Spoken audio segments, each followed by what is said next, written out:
파락깡통에서 제기한 주식쟁이입니다. 오늘은 어제 보유한 종목 간단한 코멘트와 함께 종목별 신용 잔고율이 어떤 의미를 가지며 우리가 매수할 종목을 선정 시 이 종목별 신용 잔고율을 갖고 어떻게 활용하는지 대해서 말씀드리도록 하겠습니다. 먼저 어제 6종목을 보유를 하고 있었는데요. 오늘 그중 두 종목은 1%대 이익 실현으로 매도를 하였고요. 신규 두 종목을 추가 매수를 하였습니다. 그래서 먼저 어제 갖고 있던 두 종목을 매도했는데 오로라하고 야스라는 종목을 매도를 하였습니다. 오로라하고 야스는 두 종목 다 오늘 차트나 상승폭이나 그게 너무 유사했어요. 그래서 먼저 오로라를 보면은 오늘 장중 2.54%까지 올랐었습니다. 그런데 그 힘이 약해져 갖고 종가는 0.42%로 상승 마감을 했는데요. 이 종목도 1%대 수익 실현을 하고, 왜냐하면 제가 생각했던 대로 장 초반 강하게 움직이다가 하락을 하기 때문에 그 종목은 힘이 별로 없다고 생각해서 이 오로라 종목을 이익 실현을 짧게 하였습니다. 야스라는 종목도 차트를 보시면 이 종목하고 거의 유사합니다. 고가는 2% 중반대까지 야스도 오르다가 결국 이렇게 오르긴 했지만 1% 미만으로 장 마감을 하였습니다. 그래서 오로라하고 야스라는 종목을 매도를 하였고, 신규 종목은 방금 이제 말씀을 드리도록 하겠습니다. 그리고 계속 지금 보유하고 있는 사마 네트워크스입니다. 지금 오늘까지 보유일이 3일째입니다. 여기 장대 양봉 9월 18일 날 8% 오를 때 매수를 해서 지금 현재까지 보유를 하고 있는데요. 이 종목은 기관이 계속 매수를 하고 있어서 저 또한 수익도 5.24% 뭐 괜찮은 수익률이 나오고 있어서 이 종목을 계속 보유하고 있습니다. 제가 선생님들한테 말씀드렸듯이 우리가 여러 뭐 두 종목, 세 종목, 뭐 저처럼 이렇게 5종목, 6종목 매수를 하였을 때 그 종목 보유하는 관리 방법에 대해서 말씀드렸을 겁니다. 내 생각과 다르고 힘이 약하다면은 짧게 그냥 이익 실현하던가 아니면 자기가 매수가에서 그냥 매도해 버리면 됩니다.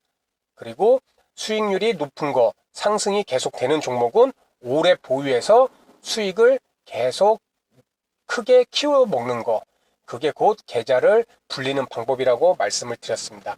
그래서 사마 네트워스는 현재 기관이 계속 매수하고 있고, 기관 중에서도 투신하고 투신 3호가 계속 매수를 하고 있습니다. 이 친구들은 상당히 집중적으로 매수를 잘하는 기관 유형이기 때문에, 그래서 이 종목도 계속 상승 흐름이 나온다면은 단기간에 또 큰 폭 상승이 나오지 않을까. 그리고 차트상으로도 이 361선 월봉의 21선에 지금 저항선으로 못 올라가고 있는데요.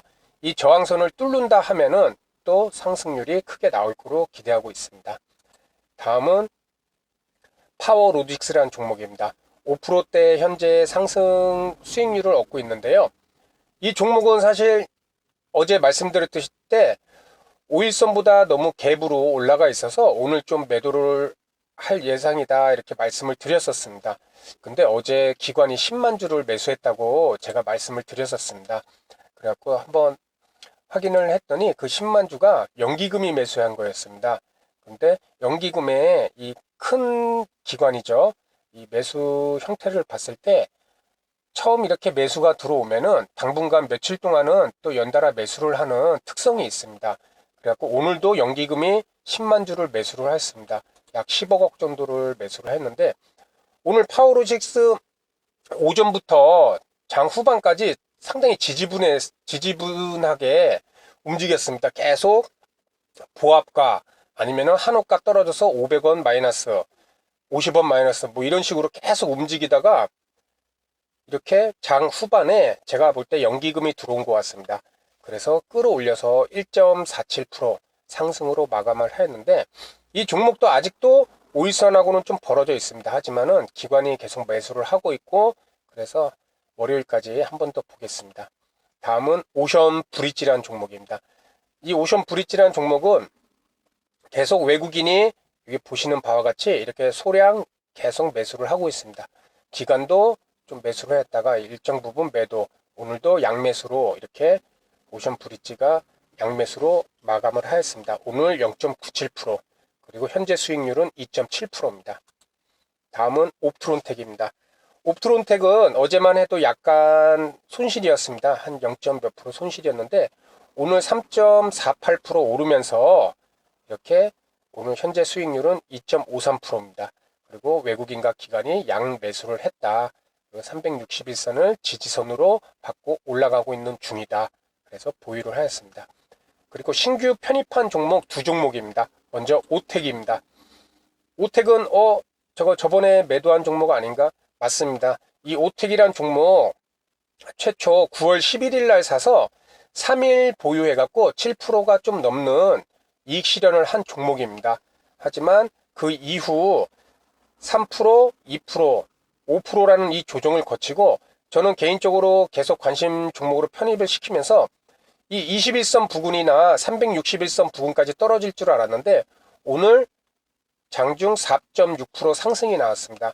그래서 왜냐하면 이 기관이나 외국인들도 21선까지 떨어지면은 저처럼 이런 개인 투자자들 분들이 기다리시는 분들이 있을 겁니다. 그래서 좀 강한 종목들은 21선에 딱 떨어지지 않고 그 이전에 먼저 상승을 하는 경우도 있습니다. 그래서 저도 그와 함께 오늘 매수를 하였고 장중 4.60까지 올라갔지만은 후반에 밀리면서 1.67로 마감을 하였습니다. 현재 수수료 제외하고 0.58% 수익인 상태입니다. 이 종목도 계속 기관이 입지를 하고 있습니다. 그래서 보유하 오늘 신규로 다시 한번 매수를 하였고요. 다음은 오픈베이스입니다. 급등락이 상당히 큰 종목이죠. 이거는 상한가 종목을 활용한 매매 기법을 통해서 관심 종목으로 등록해 놨다가 상한가가 6월 11일 날 상한가를 쳤죠. 그리고 하락하고 21선 돌림 부근. 이 종목도 계속 21선까지 내려오길 기다렸는데 역시 요즘 장 지수가 조금 높아서인지 21선까지 안 날아오고 오늘 상승으로 돌려놨습니다. 이 종목도 분할 매수를 조금씩 하다 보니까 평단가가 높아져서 현재 0.38% 수익으로 오늘 보유를 하고 넘어가도록 하겠습니다. 그래서 오늘 보유 종목 총 어제 6종목 중 두 종목은 1%대 수익 실현을 하고 오텍과 오픈베이스라는 신규 종목을 편입을 해서 총 6종목을 단기 계좌에 매수하고 넘어가도록 하겠습니다. 요즘 장이 조금 좋아서인지 주식 비중이 점차 금액도 늘어나게 되고 그리고 마음에 드는 좋아 보이는 종목들이 참 많이 보이더라고요. 그래서 최대한 이 6종목 이상은 매수하지 않도록 그렇게 저 개인적으로 최대한 노력하려고 하고 있습니다. 종목이 좋아 보이는 것들이 너무 많아갖고 자칫하다가는 주식 비중이 너무 높아질 것 같다는 생각도 듭니다. 아직 장이 확실히 상승으로 턴한 시점이 아니기 때문에 막말로 트럼프가 또 중국하고 뭐 한마디만 하더라도 미국 장도 지금 제가 볼 때는 좀 아슬아슬하지 않습니까? 억지로 지수를 받쳐놓는 느낌이 지금까지도 지울 수가 없습니다. 그래서 저도 항상 조심한 상황인데 지수가 갑자기 안 좋아지면은 저는 또 이 종목들 모두 매도하고 포트를 비운 상태로 하락장을 즐기도록 하겠습니다. 그러면은 오늘 우리 선생님들에게 말씀드리는 중점 내용은 아까 말씀드렸듯이 종목별 신용 잔고율이 이 종목에 어떠한 의미를 갖는지 그리고 우리가 이 종목을 선정을 할 시 매수를 하려고 할 시 어떻게 의미를 이해해야 되는지 말씀드리도록 하겠습니다. 먼저 첫 번째는 여기 이제 사마네트웍스 종목을 예시로 차트의 신용 잔고율을 설정하는 방법을 간단하게 말씀드리겠습니다. 이제 선생님들 잘 아시죠? 공매도, 매물대 다 설정해 보셨죠? 먼저 차트에 놓고 마우스 오른쪽 버튼을 누르십니다. 눌러서 우리는 지표를 추가하는 거죠. 지표 추가를 눌러서 재무제표 매매 동향.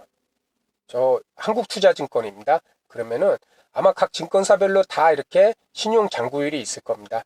그래서 신용 잔고율 종목별 딱 누르면은 이렇게 하단에 이렇게 사마네트웍스 신용 잔고율 종목별 이런 글자와 함께 이렇게 또 선이 나오고 있습니다. 이 선은 이 종목이 신용 잔고율이 몇 프로가 되는지 지금 여기를 보면은 최고 신용 잔고율이 높을 때죠. 여기 보면 5.40%입니다. 그래갖고 여기서 주가 상승과 함께 개인 투자자분들이 신용 매수를 많이 해서 3.7에서 불과 하루 만에 5.40, 거의 2% 좀 안 되는 이 종목의 전체 수량 중 2% 좀 안 되는 그 수량을 신용 매수를 하였다고 이해를 하시면 될 것입니다. 우리가 이 신용 잔고율이 높다는 것은 먼저 신용 매수라는 것은 증권사로부터 돈을 빌려서 그 종목을 매수하는 것입니다. 그렇기 때문에 그것은 곧 빚으로 산 수량이 되는 것입니다. 그렇다면은 우리 선생님들이 외국인이고 기관이고 돈 있는 세력이라고 생각해 보십시오. 일반 개인 투자자들이 빚으로 산 그 종목이 빚으로 산 수량이 많다고 그러면은 그 종목을 올릴 필요가 있을까요? 아니겠죠. 개인 투자자를 다 떨어뜨리고 나서 그 종목을 올려야 되는 것이 맞을 겁니다. 그렇기 때문에 이 사마네트웍스도 지금 이 신용 잔고율을 보면은 주가 상승과 함께 개인들이 신용 매수를 계속 꾸준히 늘리고 있습니다. 그리고 기어이 4월 16일 날 이렇게 큰 장대 용병이 나올 때 아까 말씀드렸듯이 그 전에는 3점 중반대였는데 3.45 막 이랬는데 이때 장대 양봉 때 5.33입니다. 거의 2%가 신용 매수 물량을 크게 들어왔다는 것입니다. 증권사한테 빚으로 산 거죠. 그러다 보니 빚으로 산 종목 수량이 많다 보니 그 종목을 누가 더 올려주겠습니까? 자연히 하락을 하게 됐죠. 하락하면서 신용 잔고율도 어떻습니까? 선이 계속 하락을 하게 되죠. 이 말은 신용으로 산 이 수량을 손실을 보면서 손절매를 개인들이 계속 하고 있다는 얘기입니다. 그래서 결국 하단 부위에 가면은 거의 뭐 이쪽 부분 보면은 뭐 1.54까지 빠졌습니다. 거의 5% 넘는 데에서 이 종목의 4%라는 신용 물량이 손절 물량으로 계속 나왔던 것입니다. 그러면은 이것을 더 지수를 통해서 한번 보도록 하겠습니다. 이게 코스닥 지수입니다. 코스닥 지수 우리 작년 10월 달에 크게 하락했죠. 10월 29일 날 5% 하락, 10월 30일 날 2% 하락, 이렇게 큰 폭의 하락이 있었고 또 최근에 하락 보겠습니다. 올해 2019년 8월 5일 날 7.46% 하락, 하루 만에요. 그 다음날 8월 6일 날 저가 마이너스 5% 하락. 이렇게 큰 폭으로 하락했을 때 신문 기사를 한번 이런 기사들이 났을 겁니다. 개인 신용 물량 반대 매매. 증권사로부터 돈을 빌려서 이 주식을 2배, 2.5배까지 매수를 했기 때문에 증권사에서도 안전 장치를 마련해야 됩니다. 그래서 신용 잔고 증거율이 있어갖고 그 증거율 이하로 이 종목의 가격이 떨어지게 되면은 증권사에서 가차없이 다음날 시장가로 매도를 하게 됩니다. 그렇기 때문에 이 부위가 이렇게 7%까지 빠지고 그 다음날 5%까지 빠지는 것은 물론 시장 상황이 안 좋은 것도 있지만은 이 개인들의 신용 물량이 반대 매매, 즉 증권사에서 장 시작부터 시장가 매도, 가장 무조건 매도를 내놓는 것입니다. 주문을. 그렇기 때문에 이 이틀에 걸쳐서 개인들의 신용 물량이 반대 매매로 많이 나왔다. 여기서 다 주석한 사람들이 누굽니까? 외국인과 기관이었습니다. 그래서 V자 반등이 나오고 또 이익 실현을 하고, 그래서 오늘은 뭐 신용 물량으로 매수를 하라 하지 마라가 아니라 그렇게 종목별로 이렇게 신용 물량이 있을 때 우리는 이 종목을 당연히 매수를 하는 것을 고려를 해야 된다는 얘기를 이 차트에 이렇게 쉽게 설정을 해 놓고, 또 종목을 하나하나 우리가 선택하기 위해서 차트를 돌려볼 때 이렇게 차트에 신용 잔고율을 나오게 한다 그러면은 이 종목이 이렇게 신용 잔고가 높다 이럴 때는 이 종목은 상승하기가 쉽지 않겠다, 이렇게 우리는 판단을 하실 수가 있을 겁니다. 뭐 어떤 분들은 신용 잔고율이 10%인 종목도 있습니다. 전체 주식수 100에서 10%가 신용 잔고 비율입니다. 어떤 분들은 이렇게 생각하시는 분도 계세요. 이거 세력이 집중 매수하기 위해서 신용까지 써서 물량을 확보한 거다. 뭐 이렇게 말씀하시는 분도 계신데 우리가 상식적으로 생각을 해보시자고요. 신용들이 종목을 매수를 할 때는 개인들 모르게 그 종목을 매수를 할 텐데 이렇게 드러나는 신용까지 써갖고 이렇게 신용 잔고가 확 올라가는 이렇게 매집을 할 리는 없을 겁니다. 그래서 우리 선생님들도 이렇게 차트에 간단하게 종목별 신용 잔고율을 꼭 이렇게 지표를 설정해 놓으시고 종목 선정 시 이 종목은 신용 잔고율이 얼마인지 또는 뭐 이렇게 급격히 늘어나는지 아니면은 신용 잔고가 이제 바닥이라서 조금 상승으로 돌아갈 수 있는지 이런 것을 한 번 더 확인을 해 보시기 바랍니다. 우리가 종목 100% 상승하는 종목을 찾는 것은 불가능합니다. 다만 그렇게 상승 확률이 높은 종목들을 하나하나 찾는 데 필요한 이런 지표들을 활용한다는 것은 참 무척 중요한 얘기입니다. 그래서 오늘은 종목별 신용 잔고율에 대해서 말씀을 드렸고 우리 선생님도 방송 다 들으시고 꼭 차트에 이 지표 설정한 후 이 저장 화면으로 해 놓으시고 꼭 활용하시기 바랍니다. 그러면은 다음 시간에도 보다 좋은 내용으로 인사드리도록 하겠습니다. 감사합니다.